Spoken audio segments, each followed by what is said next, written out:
हमारे रेडियो जगत के श्रोता साथी भी इस कार्यक्रम में उपस्थित है। भारतीय नववर्ष जैसा कि बताया जाता है, हेमाद्री ब्रह्म पुराण के अनुसार ब्रह्मा जी ने जो पृथ्वी की रचना की थी वो चैत्र मास के शुक्ल पक्ष की प्रथम तिथि यानी कि वर्ष प्रतिपदा, जो कि 2 अप्रैल को इसकी शुरुआत हो चुकी है। अंग्रेजी कैलेंडर से ये जो विक्रम संवत है 57 साल ये आगे चलता है। तो इसी क्रम में आज हम श्रोता मिलन समारोह और नववर्ष मिलन समारोह की शुरुआत करने जा रहे हैं। शुरुआत में सर्वप्रथम हम ऑल इंडिया रेडियो की सिग्नेचर ट्यून से शुरुआत करेंगे।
पर कृष्ण आए हैं, इस धरा पर हनुमान जी महाराज आए हैं, इस पर कई साधु संत और योगी आए हैं, जिन्होंने इस पूरी दुनिया का मार्ग आलोकित किया है। भारत पहले भी विश्व गुरु था और आज भी विश्व गुरु है। पूरा संसार, पूरी दुनिया की नजर हमारे देश की तरफ है। यहाँ के निवासी कर्म योगी है। आप सब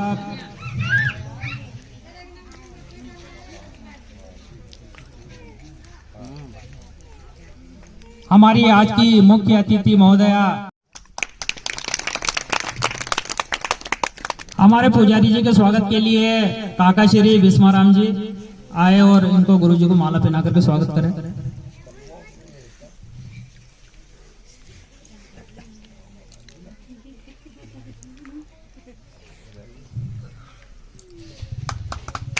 छोटे काका श्री घनश्याम जी आए और हमारे मुख्य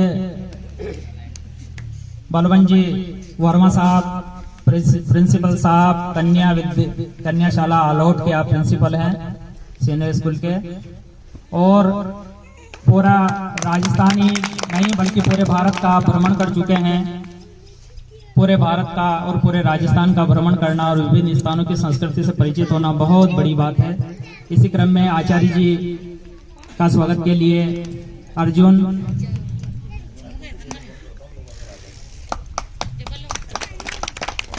डॉक्टर साहब अनिल जी गुप्ता के स्वागत के लिए विनोद मेहरा अध्यापक,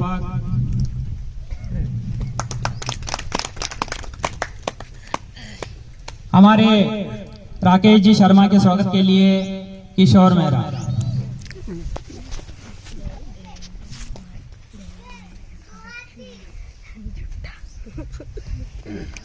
हमारे भारती जी के स्वागत के लिए राजेश मेहरा,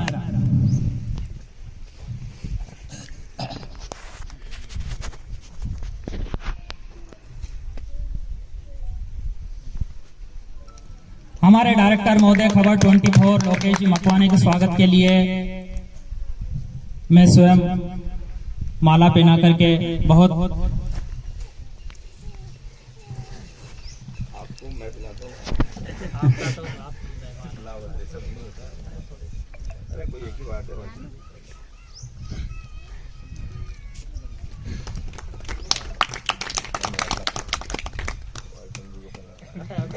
आपका तो आशीर्वाद रहेगा, आपका तो आशीर्वाद।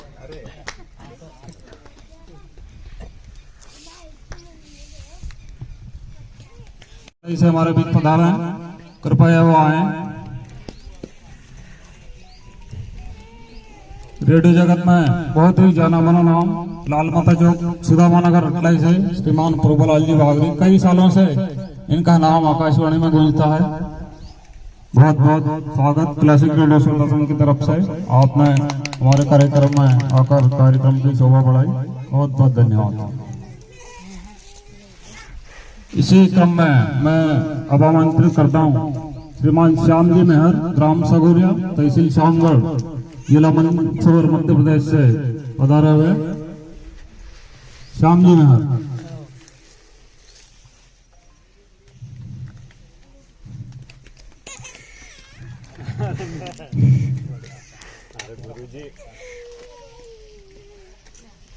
इसी कड़ी में श्रीमान बालाराम जी मेहर, ग्राम अजयपुर, तहसील सुमासरा, जिला मंदसौर, मध्य प्रदेश से पधारे हुए हैं।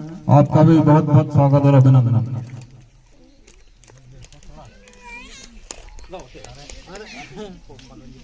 बालाराम जी का बहुत बहुत स्वागत क्लासिक रेडियो श्रोता संघ की तरफ से।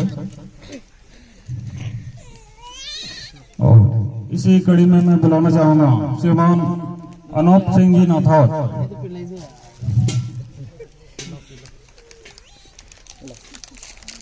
अनूप सिंह जी, ग्राम कलमंडी खुर्द, तहसील झालापटन से हमारे बीच में पधारे हुए हैं श्रीमान अनूप सिंह जी नाथौर, बहुत बहुत स्वागत और अभिनंदन।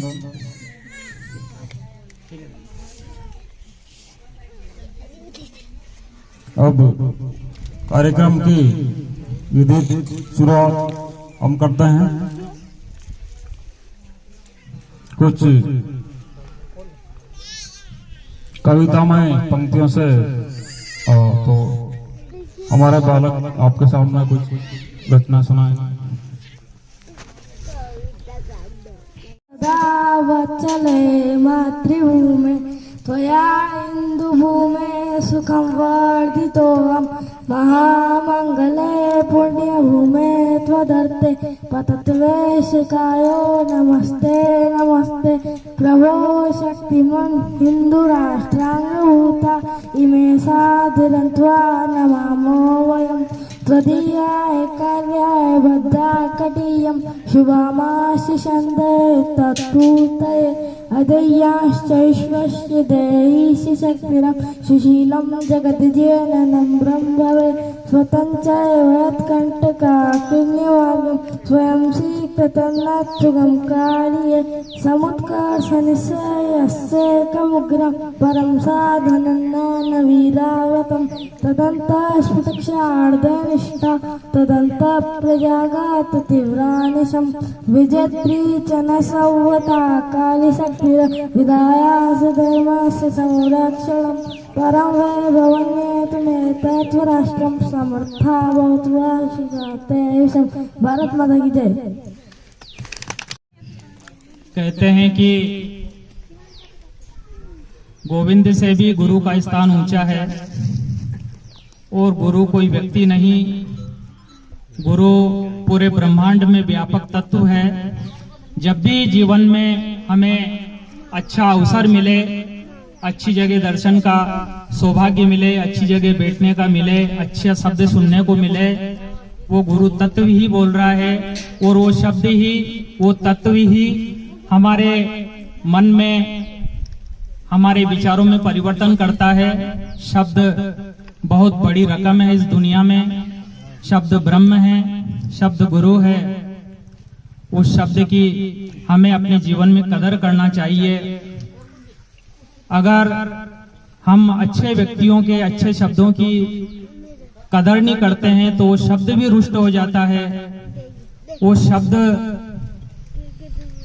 हमारे जीवन में बहुत मायने रखता है। पूरा ब्रह्मांड, पूरा संसार, पूरा देश शब्द से ही चल रहा है। हम शब्द से ही आदान प्रदान करते हैं और शब्द में इतनी ताकत होती है।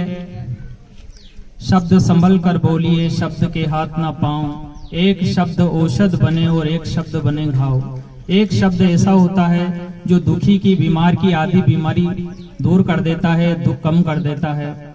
और एक शब्द ऐसा होता है जो तन मन में आग लगा देता है। तो शब्द रूपी ब्रह्म की, शब्द गुरु की, शब्द तत्व की, महान तत्व की, शब्द ब्रह्म की आराधना में, विनती में कुछ पंक्तियां आपके सामने समर्पित कर रहा हूं।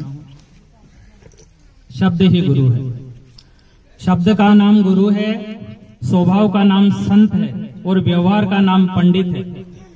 इनकी, इस शब्द की, संत की और पंडित की कोई एक निश्चित परिधि नहीं है। ये बहुत व्यापक है पूरे ब्रह्मांड में।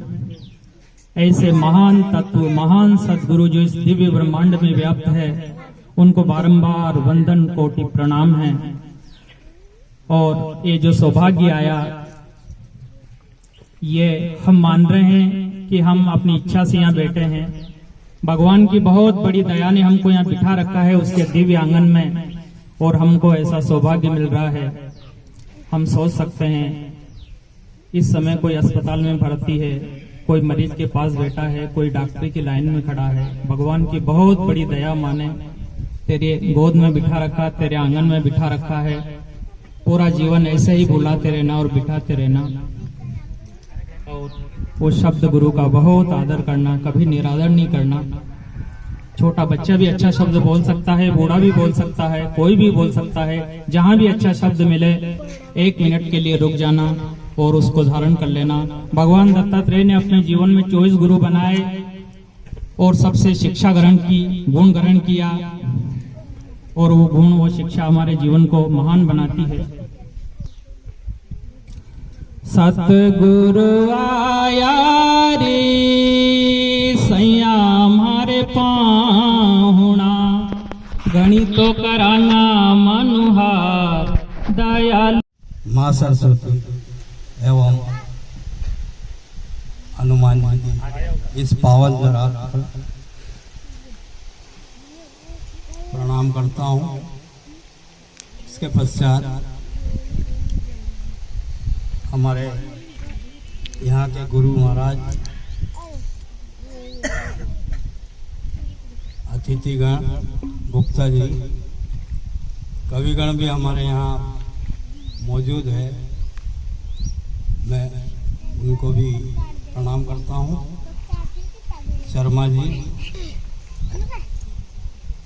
गांव के प्रबुद्ध नागरिकगण, मेहरा जी और मेरे साथी श्रोता बंधु भाई प्रभुलाल जी बागरी रटलई से आए हैं। मेरे साथ में श्यामगढ़ सगोरिया से भाई श्याम मेहर और अजयपुर सुवासरा से बालाराम और नाथावत जी जो पाटन, जालरा पाटन के पास गांव है, वहाँ से आया। मुझे आमंत्रित किया गया है, बहुत अच्छा लगा।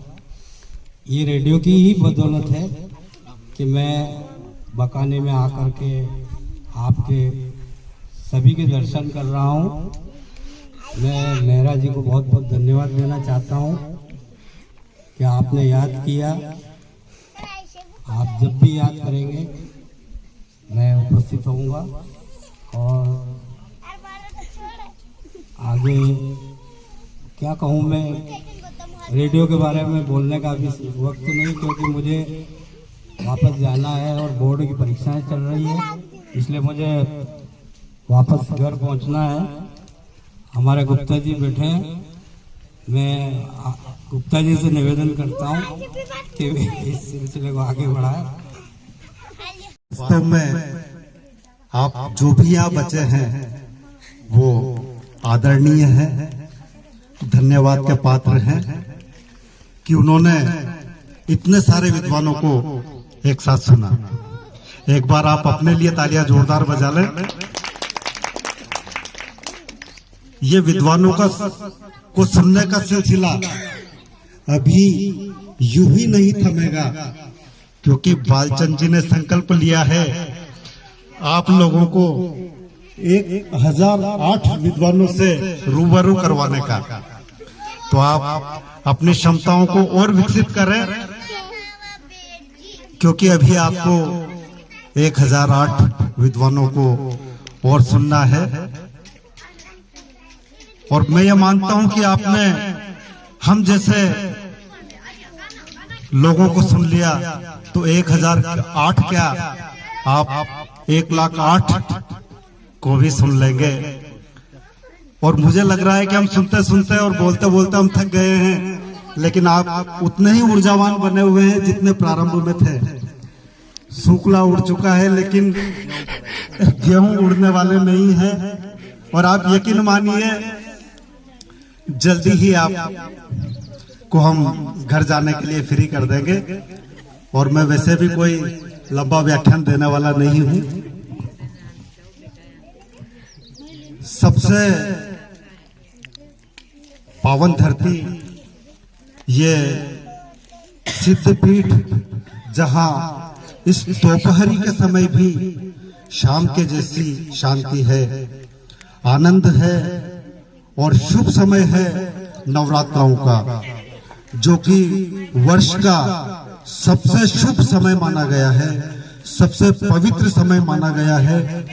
इस समय जो भी साधनाएं की जाती है, जो भी सिद्धियां अर्जित की जाती है, जो भी शक्तियां हासिल करने के लिए तपस्या की जाती है, वो निश्चित रूप से इस समय में प्राप्त हो जाती है, सिद्ध हो जाती है। और ये समय साधनाओं के लिए सबसे उपयुक्त है।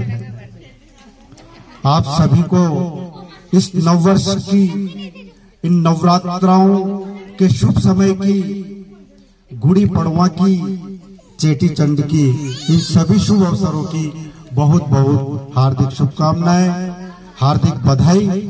और आप इस शुभ समय में ये संकल्प लेके जाएं कि हमारे जीवन के जो 4 महत्वपूर्ण घटक हैं, हमारा आहार, हमारा विहार, हमारा व्यवहार और हमारे विचार, ये चारों हमारे जीवन के महत्वपूर्ण पहलू हैं। इनको हम आज संकल्प लें इस शुभ अवसर पर कि इन्हें पवित्र करें, इन्हें शुद्ध करें। इनसे जितनी भी नकारात्मकताएं हैं, जितनी भी इनमें विकृतियां हैं, उनको हम निकाल दें, तो हमारा जीवन वास्तव में शुद्ध और सात्विक हो जाएगा। कोई समस्या जीवन में नहीं बचेगी। आहार जो हम लेते हैं, यदि हम शुद्ध और सात्विक आहार लेते हैं तो हमारा शरीर पूर्ण रूप से स्वस्थ और सुदृढ़ होगा। और जब हमारा शरीर स्वस्थ और सुदृढ़ होगा तो यही आहार हमारे मन को भी निर्मल रखेगा। जब आहार सात्विक है तो मन भी निर्मल होगा, मन भी पवित्र होगा, हर तरह के विकार से मुक्त होगा। और जब हमारा मन निर्मल होगा तो हमारे जो विचार हैं, यानी हमारी जो सोचने समझने की शक्ति है, हमारी जो क्षमताएं हैं, वो सकारात्मक दिशा में विकसित होती चली जाएगी। और हमारी जो क्षमताएं हैं सोचने की, मानसिक, शारीरिक, आत्मिक, ये असीमित हो जाएगी। इन सभी को हमें शुद्ध और सात्विक करना है। इसके अलावा हमारा जो व्यवहार, हम दूसरों के प्रति जो हमारा व्यवहार रखते हैं, वो सबसे महत्वपूर्ण है। उसी से हमारी समाज में एक पहचान बनती है, एक प्रतिष्ठा बनती है और दूसरों के सामने हमारा मूल्यांकन हमारे व्यवहार के द्वारा ही होता है। अब मैं इतना लंबा भी नहीं करूंगा कि गेहूं भी उड़ने लग जाए। एक बार और आपको और बालचंद जी को सभी को बहुत बहुत हार्दिक धन्यवाद और आभार। बहुत शुभकामनाएं। और चैत्र माह के जो पावन महीना जो चल रहा है, हमारे पावन नवमी चल रहे नवरात्रि, उन सबकी भी आप सभी को बहुत बहुत शुभकामनाएं। राजेश जी, आपने मुझे यहाँ आमंत्रित किया, इसका हार्दिक आभार। और यहाँ पर उपस्थित सभी माननीय अनुभवों का बहुत बहुत आभार। मुझे अब ऐसा लगता ही नहीं कि मैं कहीं अलग जगह आई हूँ, क्योंकि कई बार मुझे आमंत्रित कर लिया गया है तो मुझे यहाँ पूरा परिवार जैसा महसूस होता है। मुझे ऐसा नहीं लगता कि मैं किसी श्रोता के घर पर आई हूँ या श्रोता के बुलाने पर आई हूँ। जब भी इनका फोन आता है मैं हमेशा, और किसी कार्यवश ना आ पाऊँ वो अलग बात होती है, लेकिन हमेशा तैयार रहती हूँ। मैंने सभी यहाँ पर बड़े बड़े कविवर हैं, एक छोटी सी कविता लिखी है जो एक अखबार में प्रकाशित भी हुई। तो मैं आपको, महिला शक्ति के ऊपर ही है, नवरात्रा भी चल रहे हैं, तो मैंने सोचा चलो आपको भी सुना दूँ।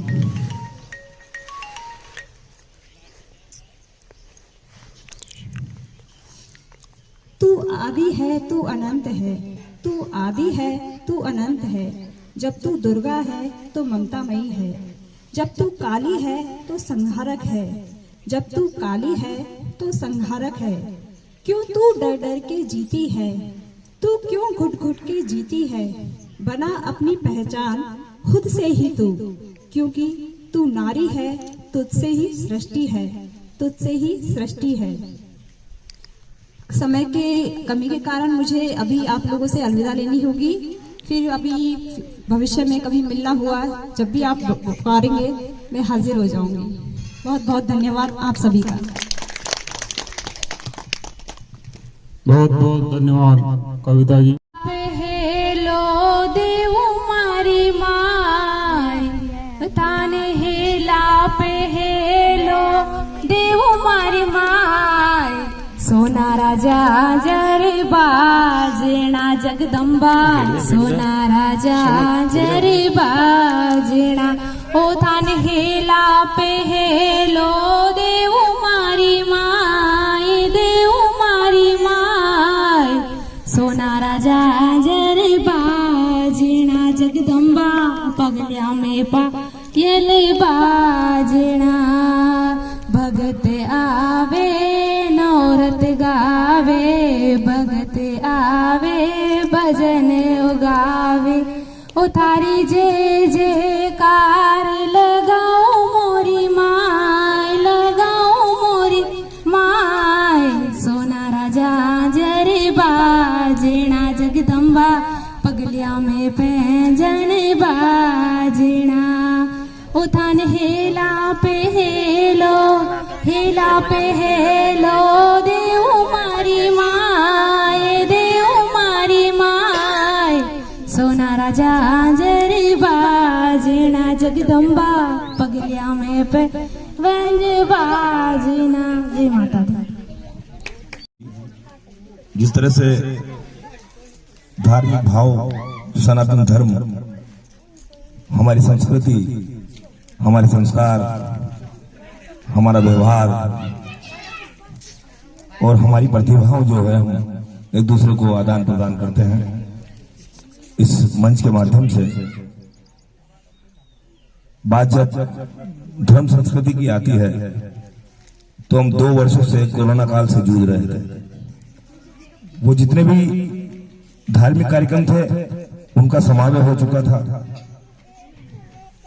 और वो छोटे से रूप में उस कार्यक्रम को हम करते आ रहे थे, लेकिन धीरे धीरे कोविड देश के अंदर खत्म हुआ और फिर से हमने हमारी परंपरा, हमारी परिभाषा, हमारी हिंदू संस्कृति को हमेशा जिंदा रखने की कोशिश की। ऐसे में बालचंद जी हमेशा उन धर्म की आस्थाओं को आगे बढ़ाने का काम करते हैं और राकेश जी ने बड़े छोटे शब्दों से खबर 24 की तारीफ करी और ये काफी समय से खबर 24 से जुड़े हुए हैं और मेरा बचपन जो है वो इस कला संस्कृति में बीता है। मैं आज जो आपके गांव में हूं तो ये मेरे माता पिता के संस्कार थे, तो आज मैं आपके बीच हूं वरना मैं भी कहीं बिजनेसमैन होता, कहीं गवर्नमेंट जॉब होती मेरी। लेकिन कहते हैं ना कि गवर्नमेंट जॉब लगने के बाद भी इंसान दूसरों को अपनी तरफ प्रेरित करे, वो सबसे बड़ी प्रेरणा होती है। और वो प्रेरणा का काम जो है हमारी यादगार की पूरी टीम कर रही है। राजेंद्र जी आचार्य इतने वर्षों से हमारे बीच हैं, कभी भी इनके भाव पे, इनके चेहरे पे कभी वो चीज नहीं आई कि यार मेरा बेटे डॉक्टर है, मेरी बेटी डॉक्टर है। तो ऐसे भाव और अभाव की जब बात आती है तो यादगार सांस्कृतिक मंच के सभी कलाकार निश्चय होकर अपना काम करते हैं। आज मेरे साथ लक्ष्य भारती जी आए हैं, जो कि प्रधानमंत्री का स्वच्छ भारत का नारा पूरे देश की अलग जगह रहे हैं। खुद एक अपनी बाइक है, खुद का पेट्रोल है, खुद की बैटरी है, खुद का मशीन है, और कोई इनको कोई 1 रुपये का कहीं पैसे अनुदान नहीं है। ये देश के कई शहरों में स्वच्छता भारत का अभियान चला चुके हैं और मेरे रिलेशन में भी हैं। आज मेरे आग्रह पर यहाँ आए हैं और ये इनकी भी प्रेरणा थी कि मुझे कुछ करना है देश के लिए। और नववर्ष की सभी को हार्दिक शुभकामनाएं। ऐसे में गुरुजी ने अभी बहुत संपेक्ष में हमें समझाया कि गेहूं और चारा किस तरह से, ये समझने वालों के लिए बहुत बड़ी बात कह दी उन्होंने। और रही बात आज के इस कार्यक्रम की, तो मैं शायद दूसरी बार यहाँ आ रहा हूँ। पिछले भजन संध्या में बुलाया था और खबर 24 लगातार अपनी ऊंचाइयां जो है लगातार पहुंचा आ रहा है। और मंदसौर जिला पूरा, मैं आपको जानकारी दे दूं कि क्यामपुर, कचनारा, नारगढ़, संजीत, काम अपना मेलखेड़ा, सुहासरा, शामगढ़, गरोड़, वहां पे सभी जगह रेडियंट विनायक की केबल है। रिद्धि सिद्धि वहां मेरा 24 नंबर पर चैनल प्रसारण है। झालावाड़ जिले में पूरे रेडियंट पे 92 यानी कि 992 नंबर पर चैनल संचालित है। 25 जनों की टीम यथायथ काम कर रही है और 120 रिपोर्टर जो है इस चैनल से जुड़े हुए हैं। और पहला चैनल इस कोटा डिवीजन का मंदसौर का बना है, जिससे मोबाइल से हमारी आई शुरू हुई है। 15 लाख व्यूअर्स हैं इस चैनल के। और ये कंपनी जो है यूट्यूब एक सिंगापुर की कंपनी है। सिंगापुर की कंपनी ने धीरे धीरे हमारे चैनल की लोकप्रियता बढ़ाते हुए विज्ञापन, जो अंतर्राष्ट्रीय विज्ञापन होते हैं जो टीवी पर हम देखते हैं, वो हमारे समाचार में शुरू होने से पहले आते हैं। ये बड़ी हम लोगों की टीम और यादगार सांस्कृतिक मंच से जुड़े हुए लोग जो इस कार्यक्रम को भी हमेशा आगे बढ़ाते हैं। और ही बात संगीत और भक्ति की, तो 4 लाइन के साथ मैं इस कार्यक्रम का समापन करूंगा। तुम्हें देखते तो लगता है से बहारों का मौसम आया हो जैसे, दिखाई न देती अंधेरों में ज्योति, अगर तुम न होते, अगर तुम न होते। Thank you. विद्या बुद्धि के दाता राम भक्त हनुमान, जिनकी इस दिव्य भूमि के ऊपर आज हम सब एकत्रित हैं, और बैठे हुए बचे हुए श्रोता सभी को भी मेरा प्रणाम। मुझे ऐसा लग रहा है कि जैसे मुख्य अतिथियों में से हम 2-4 ही बचे हुए। मुझे जब मैं यहाँ पे आया था शुरू में तो ऐसा लग रहा था, मेरा कॉन्फिडेंस कम हो रहा था, क्योंकि जितने ज्यादा लोग होते हैं तो कॉन्फिडेंस डाउन हो जाता है थोड़ा सा, कि इतने सारे लोगों के आगे कैसे बोलेंगे। तो मेरा थोड़ा कॉन्फिडेंस बढ़ गया कि थोड़े कम है ना तो मैं बोल सकूं। तो कभी भी कोई आयोजन ऐसे हो तो थोड़ा सा उसकी जो रूपरेखा है, कोई भी हम कार्यक्रम, आज का आयोजन बहुत महत्वपूर्ण है। भोजन और भजन, जितना बढ़िया भोजन बना वैसे ही अगर बढ़िया भजन होता, बहुत बढ़िया हो रहा है भजन, लेकिन वो जो बातें तरंगे या मंच के माध्यम से मन मस्तिष्क में पहुंचती, उसका आनंद कुछ अलग ही होता। अभी एक कार्यक्रम किया था संस्कृत स्कूल में हमारे बालचंद जी सर ने, और इनके मस्तिष्क से एक संकल्प प्रकट हुआ। जैसे कहा ना कि ब्रह्मा जी ने आज के दिन सृष्टि का निर्माण किया, तो इनके मन से संकल्प हुआ कि राकेश जी एक माला बनेगी 1008 मणियों की। इसका ये भावार्थ है कि 1008 कलाकार पूरे वर्ष पर्यंत अपने ज्ञान, अपनी कला, अपनी संस्कृति उसको सब जगह प्रवाहित करते रहेंगे। और वैसा ही हो रहा है। 4 या 5 कार्यक्रम तो बड़े दिव्य कार्यक्रम, बड़े बड़े आयोजन हो गए। और सबसे बड़ा कार्यक्रम आपके बकानी खुर्द में महाभागवत का आयोजन 7 दिन का, और उसमें न जाने कहां से कैसे कलाकार है और क्या रस वर्षा हुई वहां पे, अवर्णनीय अतुलनीय आनंद उसमें प्राप्त हुआ है। तो बालचंद जी को, मैं आपके पूरे परिवार को, बकानी खुर्द वालों को, सभी को बहुत बहुत साधुवाद देना चाहूंगा कि आप ऐसे आयोजन के भागीदार हैं जो हमारी संस्कृति को बचाते हैं और नव चेतना फैलाते हैं इस सृष्टि के अंदर। अब ये जो नववर्ष है चैत्र शुक्ल प्रतिपदा, इसे गुड़ी पड़वा भी कहते हैं। हम यहाँ पे कुछ एक चर्चा भी करेंगे, समझेंगे इस चीज को, अध्यात्म को। तो गुड़ी पड़वा एक प्रकार का महाराष्ट्र में मनाया जाने वाला पर्व है। गुड़ी का अर्थ होता है, बता सकता है कोई गुड़ी का अर्थ? विजय, पताका, जीत, उत्साह, ये सारे शब्द इसके पर्यायवाची है। तो आज का जो नया दिन है, इसके उपलक्ष्य में पड़वा का जो दिन है, इसको उत्साह के साथ जो हम मनाते हैं, गुड़ी पड़वा है। ये तो खैर इसके कई सारे नामकरण है। अब हम इसे कहते हैं नववर्ष। किसी भी वर्ष के आगे नव लगता है तो कुछ न कुछ तो नया है। और यदि कोई नया होता है, आज का जो आयोजन है सिर्फ ऐसा नहीं कि भाई आज का आयोजन अभी हो रहा है, इसके 8 दिन पूर्व तैयारी हो रही है इसकी, क्या हमें क्या करना है, किसको बुलाना है, क्या क्या हमारी योजना है। उसमें पहले तो इसी प्रकार जब हमारा कोई भी नववर्ष आता है तो उस नववर्ष में हमें कुछ नया नजर आता है। ये जो नववर्ष आया है, 1 महीने पहले वसंत ऋतु आई है। सारी जो वनस्पतियां सृष्टि के ऊपर सभी में पुष्प पल्लवित हो रहे हैं, सुगंध समीर चल रही है, मन प्रफुल्लित हो रहे हैं, फसलें पक गई है, काट रहे हैं, घर पे ला रहे हैं। ये सारी चीजें एक नव चेतना का संचार कर रही है।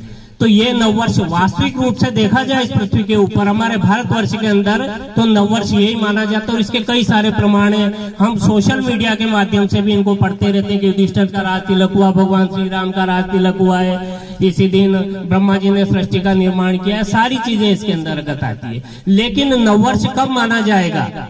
नववर्ष हम उसको जब मानेंगे जब हमारा नजरिया, हमारा दृष्टिकोण नया हो। उसी प्रकार से क्या हम देखते हैं उसको, मेरा एक मित्र एक बार आगरा घूमने गया, ताजमहल देखा उसने। पूरा ताजमहल घूमने के बाद मैंने उससे पूछा कैसा लगा, उसने कहा कि ओ ठीक है। अब उसका नजरिया देखो, उसने कहा कि ठीक है। अब ठीक है क्या, उसे कहना, मेरी अपेक्षा थी उससे कि वो कहे कि बहुत सुंदर है, बनाने वाले ने कैसा बनाया है। लेकिन छोटा सा जवाब दे दे ठीक ठाक है। कितने वर्ष लगे होंगे, कैसे बनाया होगा। तो हमारा इस सृष्टि के प्रति नजरिया होना चाहिए कि सृष्टि कितनी सुंदर है। सृष्टि में कहा गया है, साहित्य में, शास्त्र में, सब जगह के मनुष्य सर्वोपरि है, सर्वश्रेष्ठ है। क्योंकि मनुष्य को ईश्वर ने एक चीज विशेष रूप से दी है, वो है बुद्धि के साथ विवेक। बुद्धि हमारी दूसरे जितने भी जीव जंतु इनसे बहुत कम है, लेकिन उसके साथ विवेक जुड़ जाने से हम सर्वश्रेष्ठ हो गए। लेकिन उस विवेक का हम दुरुपयोग कर रहे हैं। आजकल युद्ध हो रहे, रूस और यूक्रेन का युद्ध, ये क्या है? विवेक का दुर्भाग्यपूर्ण उपयोग हो रहा है, जिससे युद्ध हो रहे हैं।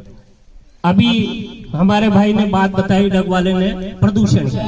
प्रदूषण क्या है? हमारे पास बुद्धि है लेकिन उसका हम विवेकपूर्ण उपयोग नहीं कर पा रहे, नव चेतना नहीं ला पा रहे उसमें। तो ये सारी चीजें सृष्टि में हमें देखनी है। अब सृष्टि में हम देखते हैं कि कई सारी वनस्पतियां, जैसे हम यहाँ पर आए, इस वातावरण को देखा, हमें वातावरण बड़ा सुंदर लगा।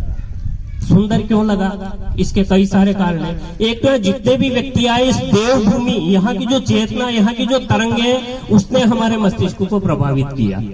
हम जैसा सोचते हैं, जैसा संकल्प करते हैं, वैसे कार्य होते हैं। बालचंद जी ने संकल्प किया, इनके कार्य पूर्ण होते जा रहे हैं, कार्यक्रम सफल होते जा रहे हैं। तो यहाँ की जो भूमि है, यहाँ पे एक दिव्य रामचरितमानस का पाठ हो रहा है, उसकी तरंगे जा रही है, देवता स्थापित है, नवरात्रि का पर्व है। और सबसे बढ़िया, प्रदूषण नहीं है यहाँ पे, ऑक्सीजन का घनत्व ज्यादा है। विज्ञान की दृष्टि से भी देखें तो पेड़ पौधे वगैरह सारे हंस रहे हैं। ये हमारा नजरिया, हमारा दृष्टिकोण है, तो अपने आप आनंद की अनुभूति होती है यहाँ पे इस चीज से। अब हम देखें कि जितने पशु पक्षी है और हम मनुष्य हैं, अभी मैंने एक बात कही थी कि पशु पक्षी है, इनके अंदर बुद्धि ज्यादा हमें। चिड़िया एक बया जो घोंसला बनाती है, क्या आप में से कोई वैसा घोंसला बना जाता है? 1 वर्ष आपको दे दिया जाए, आप उसके जैसा घोंसला नहीं बना सकते चिड़िया का। चींटियां, दीमक बिल बनाते हैं, मनुष्य नहीं बना सकता। तो ऐसे कई सारे उदाहरण हम देख सकते हैं जो ये पशु पक्षी कर सकते हैं, वो हम नहीं कर सकते हैं। ये सारी विभिन्नता ईश्वर ने बनाई है, लेकिन मनुष्य को सिर्फ विवेक दिया है। उस विवेक का हम अच्छी तरह से इस नववर्ष में एक संकल्प लें, उसका उपयोग करें। अब एक थोड़ा सा मैं विज्ञान से जोड़ता हूं आपको। मैं विज्ञान का अध्यापक हूं। हमने कभी कई प्रकार के ईश्वर को देखा है कि हनुमान जी है, श्री राम जी है, श्री कृष्ण जी है। ईश्वर क्या है, ये प्रश्न क्या कभी हमने सोचा है कि ईश्वर क्या है? आज की ये व्याख्यान माला इसी बात के लिए रखी गई है कि हम अध्यात्म के कई सारे विषय के ऊपर चर्चा करें। एक छोटा सा उदाहरण, ज्यादा समय नहीं है और श्रोता भी कम है, तो मैं एक थोड़ी सी बात से समाप्त करूंगा मेरा, क्योंकि मेरे बाद भी काफी वक्त है। जब महाभारत का युद्ध हो रहा था, उस वक्त कृष्ण अर्जुन के सारथी थे और एक ब्राह्मण आया अर्जुन के पास में कि मेरे जितने भी बालक होते हैं वो जन्मते ही मर जाते हैं।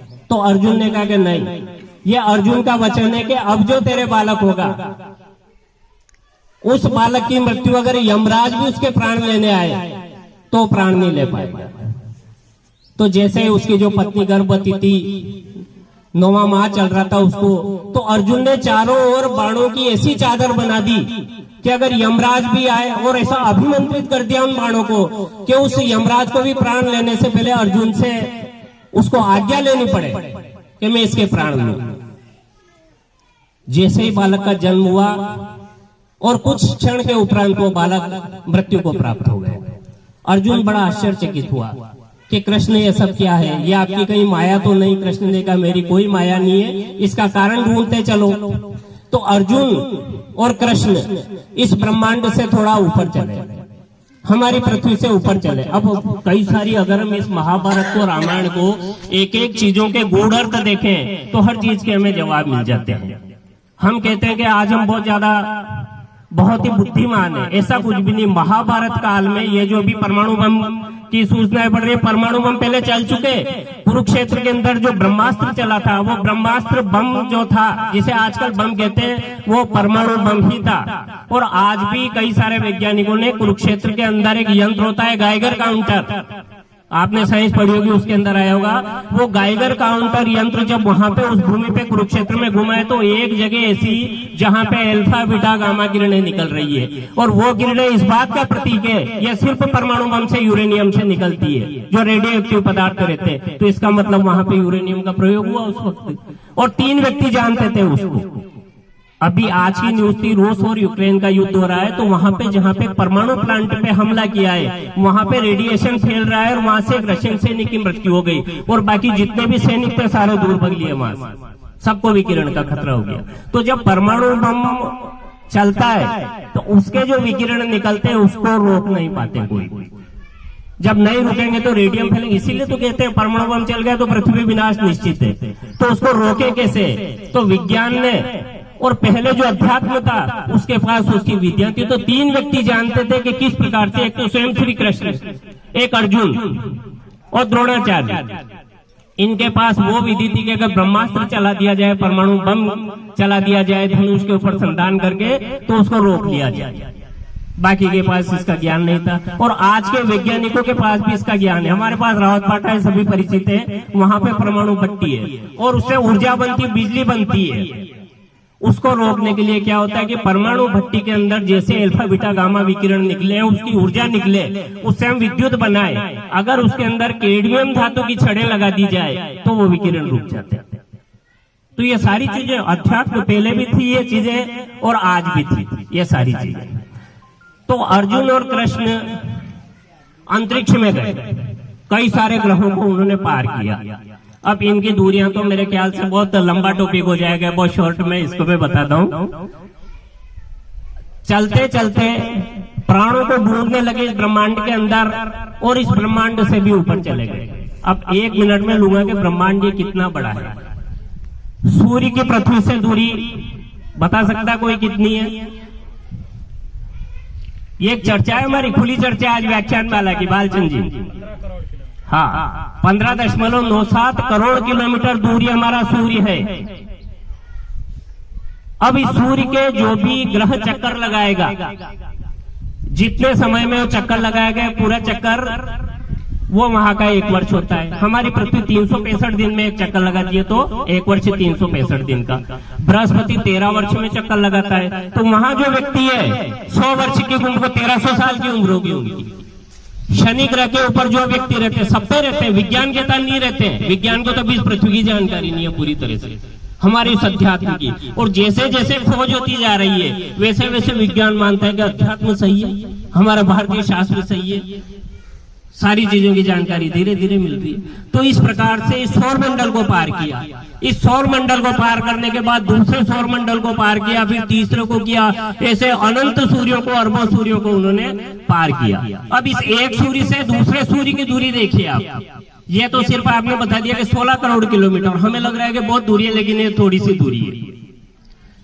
अगर किसी एक सूर्य से दूसरे सूर्य की हमें दूरी मापनी है, इसके बाद इससे कई गुना बड़ा दूसरा सूर्य है, उससे फिर 100 गुना 1000 गुना बड़ा है, फिर उससे 1 लाख गुना बड़ा है, फिर 1 करोड़ गुना, ऐसे अनंत सूर्य है। हमारी जो आकाश गंगा है निहारिका, इसके अंदर 100 अरब सूर्य है। और अब इन सूर्य की दूरी देखिए, ये जितने भी तारे हैं सब सूर्य, लेकिन एक में सिर्फ सूर्य की बात कर रहा हूँ। ये जो हमारे सूर्य, इसका नाम है विवस्वान सूर्य। हम जब संकल्प लेते हैं उसके अंदर कहते हैं कि श्वेत वराकल्पे कलयुगे अष्टाविंशति चतुर्युग चल रहे, सतयुग, त्रेता युग, द्वापर युग, ये सारे, और इनको 71 कल्प, अगर चतुर्युग निकल जाए तो 1 कल्प होता है, और अगर 1000 कल्प निकल जाए तो ब्रह्मा का 1 दिन होता है और इतनी रात्रि होती है, और 100 वर्ष का ब्रह्मा होके मर जाता है। अनंत हम कल्पना नहीं कर पाते, हमारा मस्तिष्क सक्षम नहीं है इस चीज के लिए, ये सारी चीजें। तो अगर एक सूर्य से दूसरे सूर्य पे जाना है तो हमारी चाल रहेगी 1 मिनट में 2 करोड़ किलोमीटर हमें चलना पड़ेगा। बालचंद जी ध्यान दीजिएगा, इस दूरी पे एक सूर्य से दूसरे सूर्य पे जाना है, और ऐसे 100 अरब सूर्य है दूरी पे इस आकाश गंगा के अंदर। तो 2 करोड़ किलोमीटर हम 1 मिनट में चलेंगे, तो 13 खरब साल तक चलेंगे इस चाल से, तब दूसरा सूर्य आएगा। हमारा मस्तिष्क नहीं सोच सकता इन सारी चीजों को। 13 खरब साल तक चलेंगे, और फिर उसके बाद तीसरे सूर्य पे जाएंगे तो 13 खरब साल तक चलेंगे इस चाल से, 1 मिनट में 2 करोड़ किलोमीटर। तो ऐसे 100 अरब सूर्य हमारी इस एक आकाश गंगा के अंदर है, और इस ब्रह्मांड के अंदर 100 अरब आकाश गंगा है, उनमें भी यही दूरियां हैं। और इसके बाद ये ब्रह्मांड का जो है व्यास, इसकी परिधि सब पूर्ण हो जाती है, और दूसरा ब्रह्मांड शुरू हो जाता है। गरुड़ पुराण में सुनी सभी ने, कई लोग तो सिर्फ जाके बैठते, लेकिन उसके अंदर ये गुण पाते कि जो विरजा नदी है, उस विरजा नदी के अंदर अंडे जैसे छोटे छोटे करोड़ों अरबों ब्रह्मांड तैर रहे हैं। ये ब्रह्मांड समाप्त होने के बाद दूसरा ब्रह्मांड। अब ये जो जल है, इस ब्रह्मांड के अंदर कहीं पे भी विज्ञान अब सिद्ध कर रहा है इसको कि इस पूरे ब्रह्मांड में हर जगह जल है। पहले कहते चंद्रमा पे जल नहीं है, चंद्रमा पे जल है, बृहस्पति पे जल नहीं है, वहां जल है। तो जल आया कहां से? तो इसकी भी बड़ी लंबी चौड़ी कथा है कि जब वामन भगवान का आपने भागवत सुनी, उसमें आया था, और उन्होंने जो अपने पैर के अंगूठा ऊपर किया था नापने के लिए, तो ये ब्रह्मांड फूट गया था, और विरजा नदी का जो जल कमंडल में ब्रह्मा ने ले लिया था, और वही गंगा बनी, और वही शंकर के सिर पे आई है। तो वो जो जल इस ब्रह्मांड के अंदर आ गया। तो सारे ब्रह्मांड में ऐसे करोड़ों अरबों ब्रह्मांड है। तो जो कृष्ण और अर्जुन चले, तो उन्होंने एक ब्रह्मांड पार किया, फिर दूसरा ब्रह्मांड पार किया, फिर तीसरा किया, ऐसे अनंत ब्रह्मांड को पार करते करते बड़े एक रमणीक स्थान में हो गए। वहां पे गोपियां थी। अर्जुन और कृष्ण ने पूछा कि भाई ये कौन सा स्थान है? तो वहां उन्होंने कहा कि ये महाकृष्ण का स्थान है। तो अर्जुन फिर चक्कर में पड़ गया कि कृष्ण तो मेरे साथ है, और ये महाकृष्ण कौन से आगे भी? और महाकृष्ण वो ये जो हम महाभागवत में पढ़ते गोलोक धाम, वहां पे महाकृष्ण। तो कृष्ण ने और अर्जुन ने कहा कि जाओ उनसे जाके कह दो कि कृष्ण और अर्जुन मिलने आए पृथ्वी से। गोपियों ने अंदर जाके कह दिया महाकृष्ण को कि कृष्ण और अर्जुन आए। तो महाकृष्ण ने कहा कि उनसे पूछ के आओ कि कौन से ब्रह्मांड से आए। अनंत ब्रह्मांड, अनंत कोटि, हर ब्रह्मांड का ब्रह्मा विष्णु महेश अलग होता है। हमारा जो ब्रह्मांड है ना, इस ब्रह्मांड के ब्रह्मा विष्णु महेश दूसरे ब्रह्मांड के ब्रह्मा विष्णु महेश को नहीं जानते, उन्हें पता ही नहीं है, भक्ति करते हैं वो। हम देखते हैं ना शंकर भगवान हमेशा भक्ति में रहते हैं, तो वो जो विराट स्वरूप है ईश्वर का, सबसे बड़ा स्वरूप है, उसकी भक्ति करते हैं। उन्हें पता नहीं कि इस ब्रह्मांड के आगे क्या है। ये सारी शक्तियां ईश्वर के स्वरूप है। हम जो मंत्र बोलते हैं वो मंत्र स्वरूप होते हैं। ऐसा नहीं कि शंकर के गले में नाग है, ये मंत्रों की शक्ति, मंत्रों के द्वारा उनका स्वरूप हमने निर्माण किया है। तो अब वहां जाके कहा कि उनसे पूछ के आओ। तो अब पूछा उन्हें कि भाई कौन से ब्रह्मांड से आए हो? तो कृष्ण ने और जवाब दिया कि हम उस ब्रह्मांड से आए जहां पे वामन अवतार हुआ था। यही एक ऐसा ब्रह्मांड था, यह पृथ्वी थी जिसपे वामन अवतार हुआ था, अन्य ब्रह्मांड में नहीं हुआ। तो उस वामन अवतार में जो ये ब्रह्मांड फूट गया था, विजय नदी का जल जिसके अंदर है, उस ब्रह्मांड से हम आए। तो कृष्ण और अर्जुन को अंदर बुला लिया। अब जाते ही कृष्ण तो उस महाकृष्ण में समा गए ज्योति के स्वरूप में, और अर्जुन वहां पे बाहर रह गया। तो महाकृष्ण ने कहा कि मेरी इच्छा थी अनंत ब्रह्मांडों में कहीं राम जन्म हो रहा है, कहीं पे कृष्ण जन्म हो रहा है, कहीं पे मेरी क्या लीला चल रही है, कहीं पे क्या हो रहा है। तो ये सारी मेरी देखने की आज तुम्हारे ब्रह्मांड की इच्छा थी, तो मैंने मेरे सहयोग से तुम्हें यहाँ पे बुलवा लिया। और ये मेरी एक घटना थी एक प्रकार की। वो जो मृत बालक था इसे भी ले जाइए, इसे भी जीवन दान दीजिए। और ये तो सिर्फ एक तुम्हें बताने के लिए, अर्जुन को बताने के लिए कि ईश्वर का क्या अनंत स्वरूप था, क्योंकि उसे थोड़ा अहंकार था कि कृष्ण मेरे साथ है, मैं युद्ध जीत रहा हूँ। लेकिन ये सिर्फ एक उस महा ईश्वर की लीला थी, एक समझाने के लिए उसको, भक्त को। अब ज्यादा समय नहीं लेके मैं मेरी वाणी को विराम देता हूं। कौन है और भूमि से भारी कौन? पानी से पतला कौन है और भूमि से भारी कौन? अग्नि से तेज कौन है और काजल से काला कौन? तो इसका उत्तर आया है कि पानी से पतला ज्ञान है और पाप भूमि से भारी, क्रोध अग्नि से तेज है और कलंक काजल से कारी। आखिरी का जो है कलंक काजल से भी कारा होता है। तो चंद्रमा के भी दाग लग रहा है, और चंद्रमा की उत्पत्ति समुद्र से हुई है। चंद्रमा के पिता है समुद्र। तो विद्वानों ने सलाह दी कि तुम अपना दाग अपने पिता से धुलवा लो, उनमें अथाह जल है। तो उनके पिता ने भी मना कर दिया कि तुम्हारा ये दाग है, ये जल से नहीं धो सकता। पानी ने मना कर दिया कि काजल का होता, कोयले का होता तो मैं इसको धो देता, लेकिन कलंक का दाग पानी नहीं धो सकता। अग्नि के पास गए, अग्नि से पूछा कि इस दाग को मिटाना है। अग्नि ने कहा मैं शरीर को जला दूंगी लेकिन दाग नहीं मिटा पाऊंगा। अंतिम समय में अग्नि दान के लिए ले जाया जाता है, लेकिन अग्नि शरीर को जला देती है, दाग नहीं मिटा सकती। और दाग में ही जाते हैं, दाग के लिए सब जाते हैं, लेकिन दाग नहीं मिटता है।